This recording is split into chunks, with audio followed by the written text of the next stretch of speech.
அஸ்ஸலாமு அலைக்கும் everyone. Welcome back to my channel cake with Shanu. எல்லாரும் எப்படி இருக்கிறீங்க? அல்ஹம்துலில்லாஹ் நானும் நல்லா இருக்கிறேன். ரமதானோட முதலாவது நாளில் எல்லாரையுமே சந்திக்கிறதுல ரொம்ப ரொம்ப சந்தோஷம்.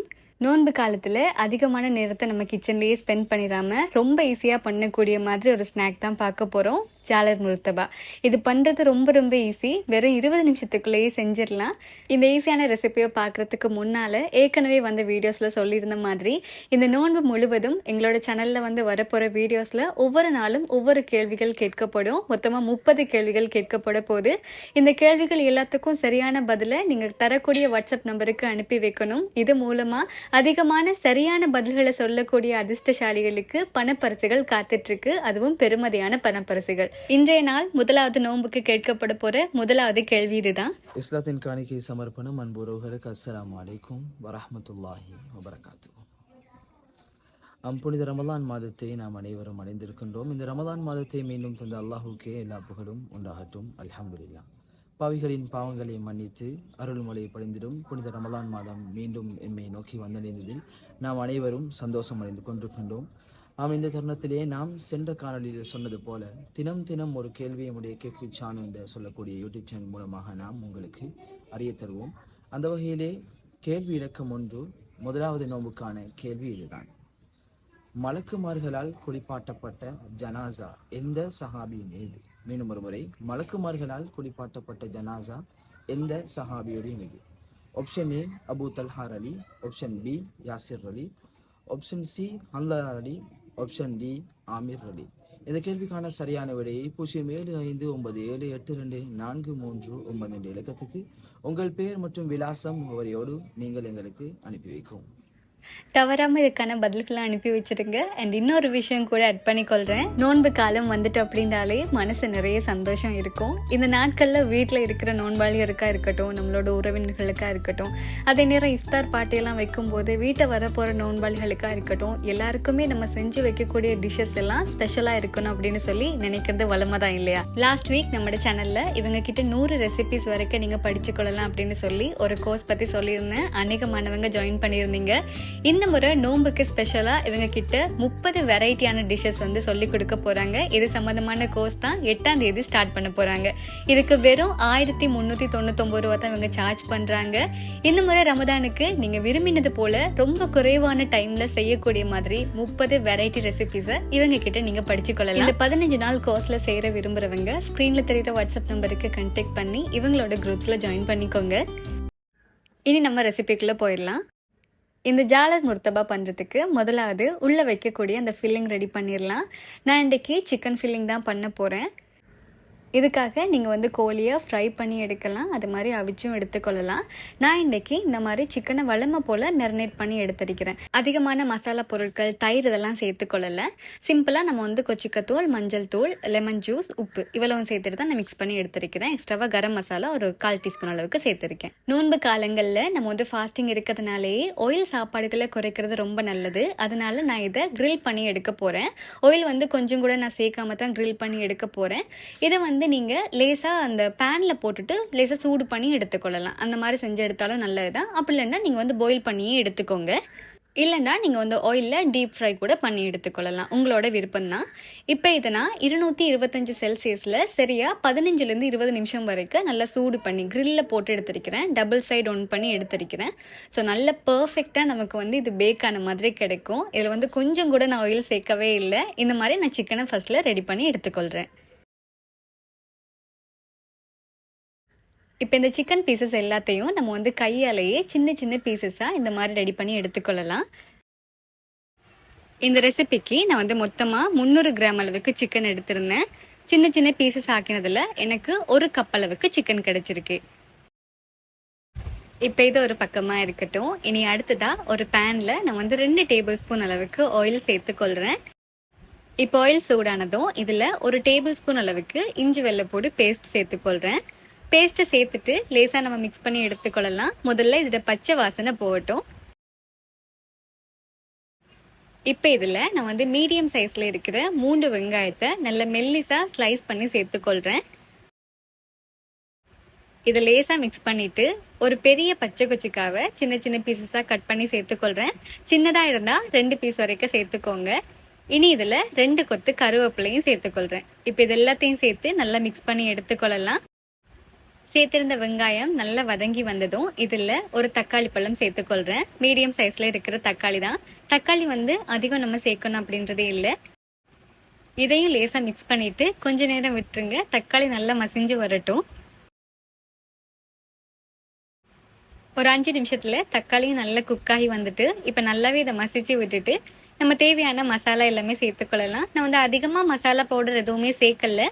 ஒரு டேபிள் ஸ்பூன் அளவுக்கு சில்லி ஃப்ளாக்ஸ் சேர்க்க போகிறேன். அதே மாதிரி இதில் ஒரு டேபிள் ஸ்பூன் அளவுக்கு மிளகுத்தூளும் சேர்த்துக்கொள்ளலாம். இப்போ இது ரெண்டையும் சேர்த்துட்டு நம்ம நல்லா மிக்ஸ் பண்ணி விட்டுக்கொள்ளலாம். அதிகமான உரப்பில் இருக்காது, இது ஒரு அளவான உரப்பில் தான் இருக்கும். இந்த மாதிரி மிக்ஸ் பண்ணதுக்கு பிறகு நம்ம ரெடி பண்ணி வச்சிருக்க சிக்கனை இதில் சேர்த்துட்டு அகெயின் நம்ம நல்லாவே மிக்ஸ் பண்ணி விட்டுக்கொள்ளலாம். ஒரு 2 நிமிஷம் நம்ம வதக்கி வச்சிருக்க தக்காளி வெங்காயம் இது எல்லாத்துலேயுமே இந்த இறைச்சி நல்லா மிக்ஸ் ஆகி வர அளவுக்கு கலந்துக்கோங்க. அவ்வளவுதான், இந்த ஃபில்லிங் சிம்பிளாகவே ரெடி ஆகிட்டு. இப்போ இந்த ஜாலர் முர்த்தபாக்கான அந்த வெளி லேயரை ரெடி பண்ணிக்கொள்ளலாம். இதை ஜாலர் ரப்பம் அப்படின்னு சொல்லுவாங்க. இதை ரெடி பண்ணுறதுக்கு நம்ம ஒரு லிக்விட் மிக்ஸ் ரெடி பண்ணணும். இதுக்காக ஒரு மிக்ஸி ஜாரில் நான் 2 கப் அளவுக்கு கோதுமை மாவு சேர்த்துக்கொள்கிறேன். ஆல் பர்பஸ் ஃப்ளார் தான். இது சரியா 260 கிராம் அளவுக்கு இருந்துச்சு. இதில் 1/2 டீஸ்பூன் அளவுக்கு உப்பு சேர்த்துக்கொள்ளலாம். இதை மாதிரி 1/2 டீஸ்பூன் அளவுக்கு மஞ்சள் தூளும் சேர்த்துக்கொள்ளலாம். ஃபர்ஸ்ட்டாக இதை பிளெண்ட் பண்ணி எடுக்கிறதுக்கு 1 கப் அளவுக்கு, அதாவது 250 ml அளவுக்கு தண்ணி சேர்த்துக்கொள்கிறேன். முதல்ல இதை நல்லா பிளெண்ட் பண்ணி எடுத்துக்கொள்ளலாம். பிளெண்ட் பண்ணதுக்கு பிறகு பார்த்தீங்கன்னா நமக்கு லேசாக ஒரு டோ மாதிரி பதத்தில் கிடைக்கும். இதுக்கு இன்னும் கொஞ்சம் கூட நம்ம தண்ணி சேர்க்கணும். இதுக்கு நான் ஒரு முட்டை சேர்த்துக்கொள்கிறேன். முட்டை சேர்த்தாதான் இந்த டோ நல்ல சாஃப்டாக நல்ல டேஸ்ட்டாக இருக்கும். முட்டை சேர்க்க பிடிக்கல அப்படின்னு சொன்னால் 2 டேபிள் ஸ்பூன் அளவுக்கு தயிர் சேர்த்துக்கோங்க. இப்போ இதில் 1 கப் அளவுக்கு தண்ணி சேர்த்துக்கொள்ளலாம். அதே 250 ml கப்லேயே சேர்த்துக்கொள்கிறேன். இப்போ இது எல்லாத்தையும் சேர்த்து நம்ம நல்லா ஃபைனாக பிளெண்ட் பண்ணி எடுத்துக்கொள்ளலாம். இந்த மாதிரி நமக்கு ஒரு மிக்ஸ் கிடைச்சிருக்கும். இப்போ இதை ஒரு பவுலில் சேர்த்து காட்டுறேன் பாருங்க, இதோட பதம் எந்த அளவுக்கு இருக்கு அப்படின்ட்டு. அதிகம் திக்கும் இல்லாமல் அதிகம் லிக்விடும் இல்லாமல் ஒரு பதம் இது. இதை ஒரு தடவை நல்லா ஸ்ட்ரெயின் பண்ணிட்டு எடுத்துக்கோங்க. இப்போ நான் இதை நல்லாவே ஃபைனாக பிளெண்ட் பண்ணிட்டேன். அதனால ஸ்ட்ரெயின் பண்ணி எடுத்துக்கொள்ளல. அங்கங்கே கட்டிகள் மாதிரி இருக்கு அப்படின்னு சொன்னால் நமக்கு ஊற்றி எடுக்கிறதுக்கு கஷ்டமாக இருக்கும்.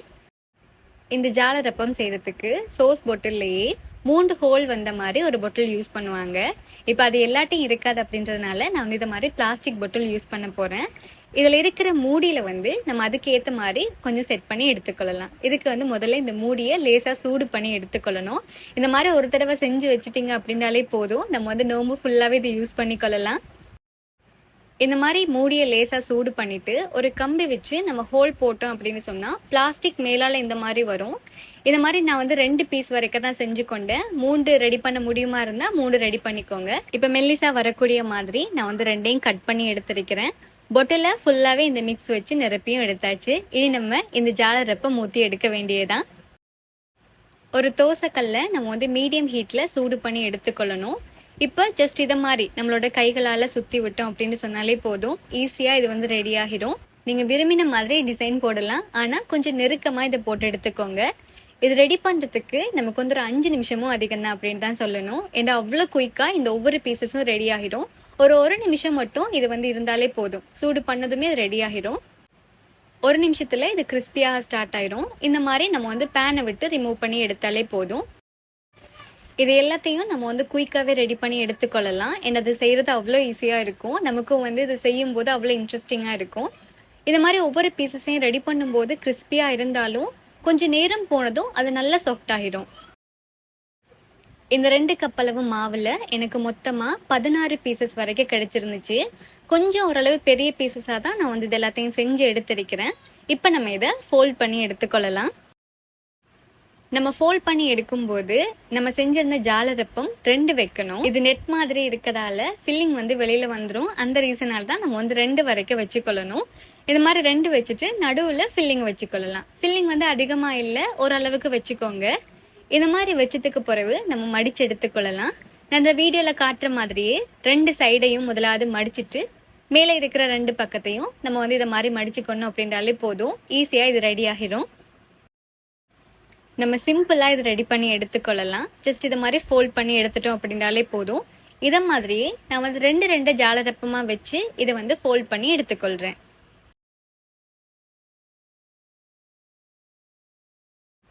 நான் சொன்ன மாதிரியே இந்த ஜாலரப்பத்தை நீங்கள் ரெடி பண்ணும்போது கொஞ்சம் நெருக்கமாக ரெடி பண்ணிட்டீங்க அப்படின்னா ஃபில்லிங் வந்து உள்ளே நல்ல பர்ஃபெக்டாக இருந்து கொள்ளும். ஸோ இந்த மாதிரி எல்லாத்தையும் நான் வந்து ஃபோல்ட் பண்ணி எடுத்ததுக்கு பிறகு எக்ஸ்ட்ராவாக இன்னும் ஒரு ஸ்டெப் கூட செஞ்சு எடுத்துக்கொள்கிறேன். இதை நம்ம பேனில் சேர்த்து சூடு பண்ணி எடுக்க போகிறோம். இதை மாதிரி ஃபுல்லாக நீங்கள் ரெடி பண்ணி வச்சுட்டீங்க அப்படின்னா சரியாக இஃப்தார் டைமுக்கு நீங்கள் வந்து சூடு பண்ணி எடுத்துக்கொள்ளலாம். இந்த மாதிரி ரெடி பண்ணி வச்சுருக்க முர்த்தபா எல்லாத்தையும் நான் வந்து ஒரு பேனுக்கு மாற்றிக்கொள்கிறேன். மீடியம் ஹீட்டில் நம்ம வந்து சூடு பண்ணி எடுத்துக்கொள்ள போகிறோம்.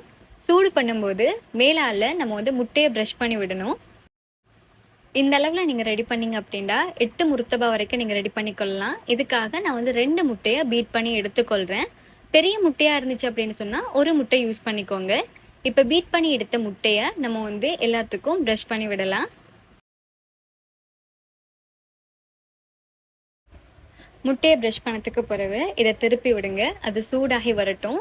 நல்லா சூடாகி வரும்போது முர்த்தபா வெளியால் வந்து பார்த்திங்கன்னா நல்லா கிறிஸ்பியாகி வரும். இது வந்து சாப்பிட்றதுக்கு ரொம்ப ரொம்ப நல்லா இருக்கும். இப்போ முட்டை சேர்த்த ஒரு பக்கம் நல்ல கோல்டன் கலர் ஆனதும் அடுத்த சைடுக்கும் நம்ம வந்து முட்டையை ப்ரஷ் பண்ணி விடலாம்.